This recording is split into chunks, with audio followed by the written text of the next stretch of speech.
Quilters Newsletter TV, the Quilters community, is brought to you by Handy Quilter, designed by a quilter for quilters. Sulky, express yourself with Sulky and create with confidence. Brother, it's so easy with Brother at your side. And Quilt Cut, easy fabric cutting for quilters. Hi, I'm Patrick Lose and welcome to Quilters Newsletter TV, the Quilters community. I'm here with my friend Kay Capps Cross from Crosscuts Quilting. Hi, Kay. Hi. How are you doing? I'm doing great. How about you? I'm doing really great because we're getting really close to the end of our Patriotic Placemat project, and we're down to the point where, as you can see, this is a circular placemat. So we need to cut a circle template in order to be able to cut the square that we've made. So in order to do that, you need to take the quarter circle template that's provided in the pattern and print 4 copies of that. So we've done that here. And all you have to do to make this circle template is to tape the quarter round templates together. And what you want to do is overlap by a 1/4 inch seam allowance and lay the dashed line. Yeah, so you're just layering that seam. Great I'm just idea. gonna tape that. I try to make it easy. Yeah, that for is a people great who idea. buy my patterns. Much nicer than doing 1/4, turning and turning. Well, you know, a lot of times I'll make a 1/4 template, a 1/4 round template, and then have you fold the quilt top into quarters, and then you can place it on the fold and cut. But in this case, we've got that applique star in the center of the placemat, so it makes it kind of hard to fold it in half and then in 1/4 again,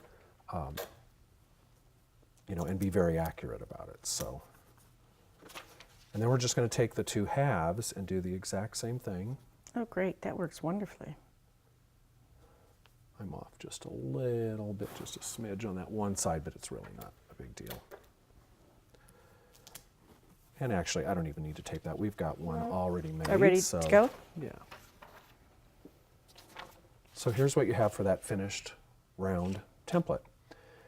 Then the next thing, it's a little bit tricky to center this on the top, but I found the easiest way to do it is where we've overlapped this dashed line, which is the center line on each side. We're going to center that on the ivory stripe is the center of each stripe block. So all we have to do is center that dashed line on each ivory stripe.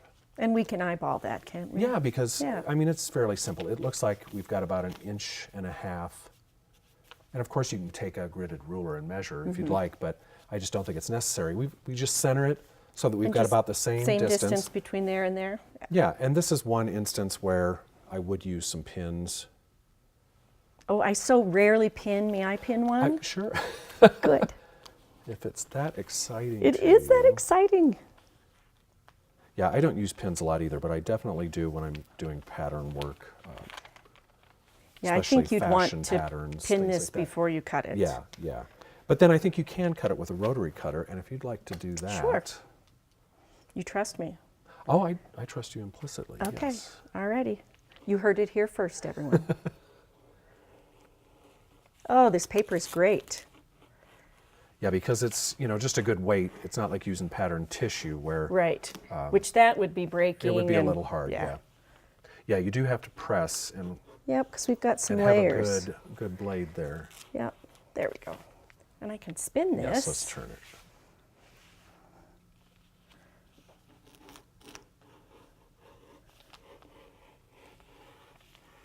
Oh, this works great. Yeah, it makes it really easy. And, you know, you could actually make this template, put it onto template plastic if you're going to make a lot of them. And then you've got it, and you can mark your center lines and all of that, so it'd be even easier.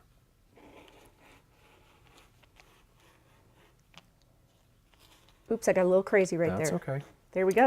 You can always I think we're off. perfect it when you're finished. We've got one little bit there. Okay. We can unpin now. Oh, that was easy. It's very easy. I think this is why this pattern's been so popular. I think people can tell just by looking at it that it's going to be easy and fun. Look at that. Oh, that looks great. We like So to now- get that satisfaction quickly, don't Oh we? yeah, definitely. And now really all that's left to do is to quilt. And you know, most of the quilting on this is just quilting in the ditch. Would you like to Oh, sure. maybe stitch a ditch or two? Oh, I'd love to. Okay. Yes. Do you like to pin when you do that, or would you use a spray basting? I or would how- probably pin just Really? a little Okay. bit instead of spray basting. Yeah. And not a whole lot, No, just a right. little bit. And I would use safety pins, but I actually don't have any right here, so.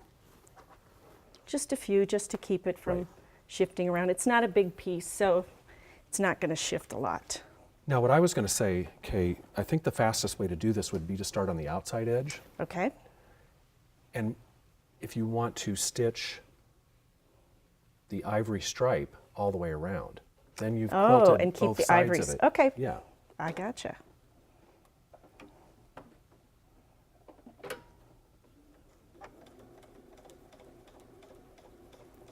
And do you pull apart just a little bit A when little you bit, stitch? I do. Yeah. And it just seems like the needle just falls right where it needs It to. goes if right you where do you that. want it to Yeah. go, yes. And it is pretty important that you do pin when you do this, because I forgot about the fact that starting on the outside of the quilt and stitching in, you have more of a chance of rippling or whatever, and you know, kind of Particularly quite with as the accurate. bias, Yeah. because you're dealing Yeah, completely with exactly. bias here. And it's not necessary to stitch, like I said, to do around the entire white stripe, because you're going to want to go around the center square and the corner squares anyway. But this is just a way that we can show you this to is do a it great way to quickly. do it. Yeah. And then would you just stitch to the next spot around the outside, or do you go off? You could. Again, you're on the bias on parts of it, so I'd be afraid of it stretching. But I would too, yep. But you almost could, because that would also be stay stitching then for your before you put your binding on. And the binding for this, this is a round placemat, so you're going to have to put bias binding around the edge. And we've got a tutorial that I did for Quilters Newsletter TV back in January, I believe. It was bias binding technique. So you can watch that to get the binding information. You can also, Quilting Celebrations magazine has it in just about every issue. We've printed it, and it's also on my website at patricklose.com. That's where I learned to do it. Oh, really? Was the back of the magazine. Oh, cool. Yes. Good, good. Yep. Oh, this is so fun and fast. You know, it's very easy. And the other thing that we're not going to have time to get to, but I would like to show our viewers, is how easily you can add a lot of detail to something just with a very simple technique. And although I did this on the Sashiko machine, this can be done by hand, and I usually do it by hand, with just some pearl cotton, a chenille needle. You can go through this and just do a running stitch around the star, around, you know, the squares, and it really makes a great finish. Just that little bit adds so much to it. Exactly. Adds some more contrast. Right, right. So I think, you know, with very little work, you've got a great festive placemat for the patriotic holidays. I think for Memorial Day, you know, if you're having a picnic or 4th of July, it's a great project. And you know, don't make one at a time. The more you make, the more efficient you are. So it really is a fast project. Wouldn't this be great for a wedding gift inside a picnic basket? Yeah, especially a summer wedding. Yeah. That's great. So that's the project. I want to thank you. Another for- great one. Oh, thank you. Well, I'm glad you were here with me to help teach our Oh, my viewers how to pleasure. do it. My pleasure. And I hope you like the project. And again, you can get the pattern at patricklose.com.